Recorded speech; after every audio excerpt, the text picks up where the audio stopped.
con nuestros invitados y empezamos desde Huancavelica. Se encuentra ya enlazada Laura Sofía Cáceres Yampi, delegada nacional del SERUM 2024. Muy buenos días.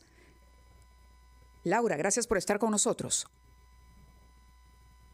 Hola, Amabila, buenos días con todos. Bien, aquí también en la cabina quería presentar a la doctora Nora Evangelista Peña, médico cirujana, egresada de la Universidad Nacional Mayor de San Marcos. Pero empezamos con Huancavelica. Laura, cuando hablamos del SERUM, ¿cuál es la importancia que tiene para la formación de un médico? ¿Y qué también estamos preparando o no a los médicos que egresan para la prestación de este servicio? La importancia que tiene el SERUM para egresar es que es prácticamente su primera aproximación profesional a la atención como tal, ¿no? Entonces, los casos, este es el... Si podemos volver a enlazar la llamada, por favor.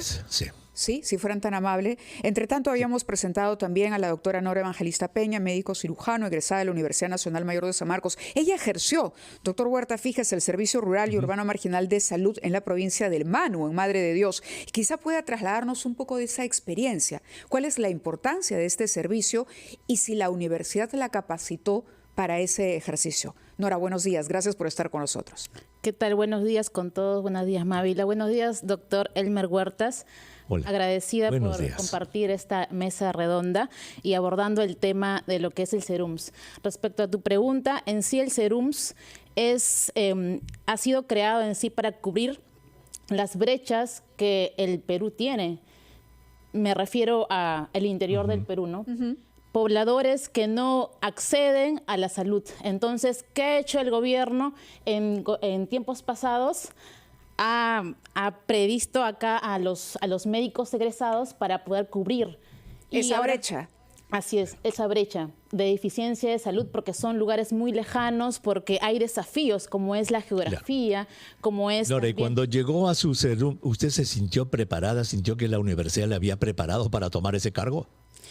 La preparación, viéndole ya en retrospectiva, no sería el 100%. Si bien pude abordar temas médicos, pero mi desafío ha sido, más que todo, abordar comunidades nativas. Como bien ustedes sabrán, he estado en la provincia nacional del Manu, básicamente en el Parque Nacional del Manu, donde son comunidades nativas.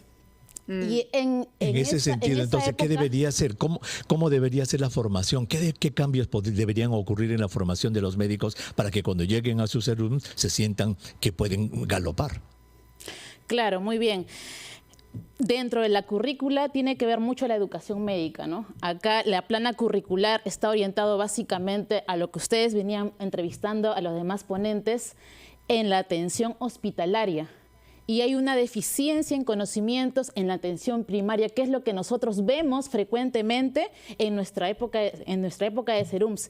Y va de la mano con lo que es la gestión. Entonces, dentro de los años que he llevado en el pregrado en la Universidad Mayor de San Marcos, si bien dentro de las universidades es la que tiene mayor creditaje o cursos que están orientados en este perfil de la atención primaria, sin embargo, cuando uno acude al lugar de los hechos in situ, uno no se siente abastecido por las herramientas. Claro, es interesante el enfoque porque lo que nos cuenta Nora es que finalmente el Estado, consciente de que había una brecha y falta de médicos para atender en estas zonas más vulnerables de nuestro país, recurrió a este examen para a los egresados reclutarlos y poder saldar esa diferencia. Ahí donde no hay médicos, enviar a los recién graduados. Los enfoques son bien importantes. Noticias.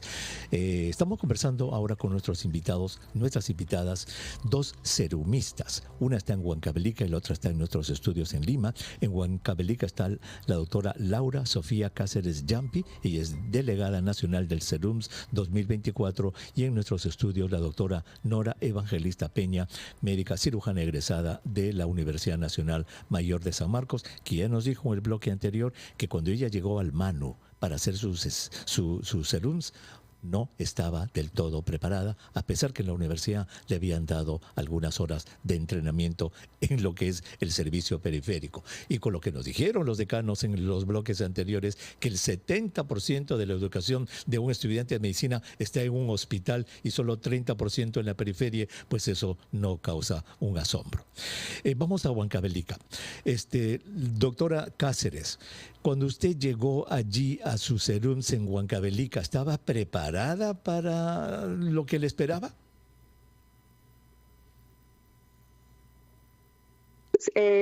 Bueno, en relación a eso, yo pienso que uno está 100% porque una cosa es el tema académico y otro tema muy aparte es la práctica médica como tal. A eso hay que sumarle el sistema de salud, ¿no?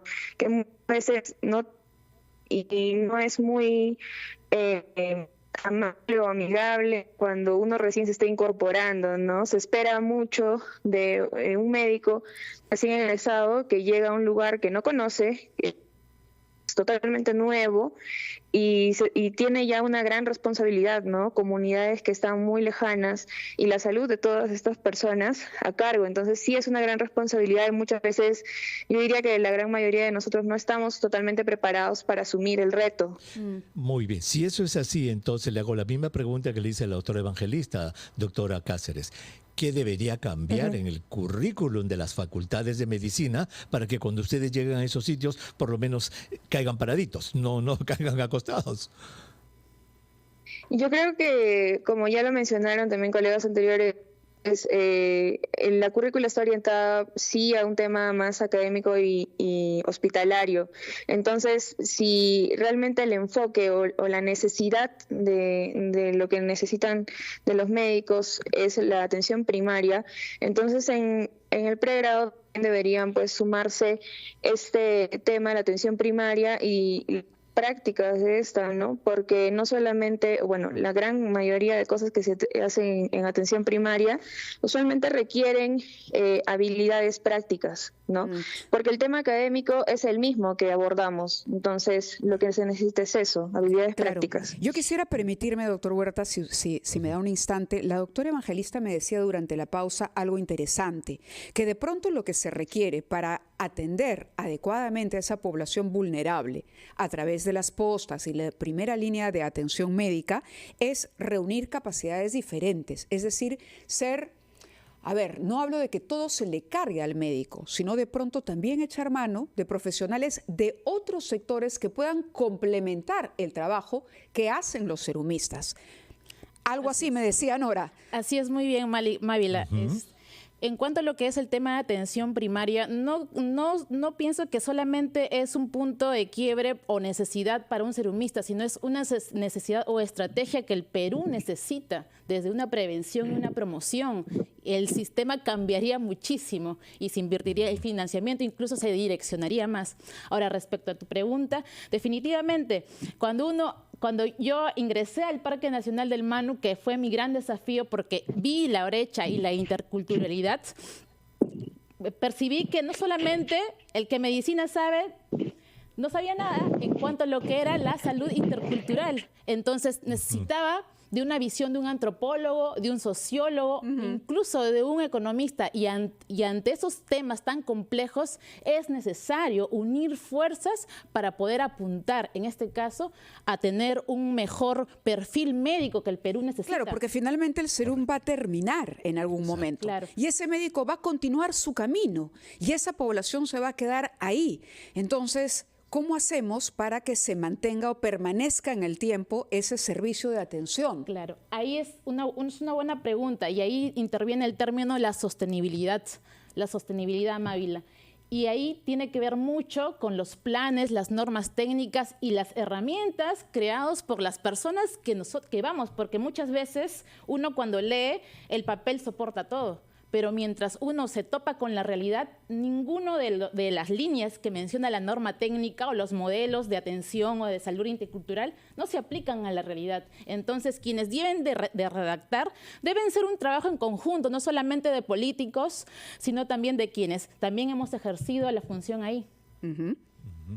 Exactamente. Entonces, básicamente lo que nos está diciendo también, igual que la doctora Cáceres, usted, doctora Evangelista, es de que esas habilidades no se las fueron proporcionadas de manera, digamos, integral en la universidad, porque esas charlas de interculturalidad con antropólogos, con sociólogos, no sé, estuvieron ausentes en su educación médica.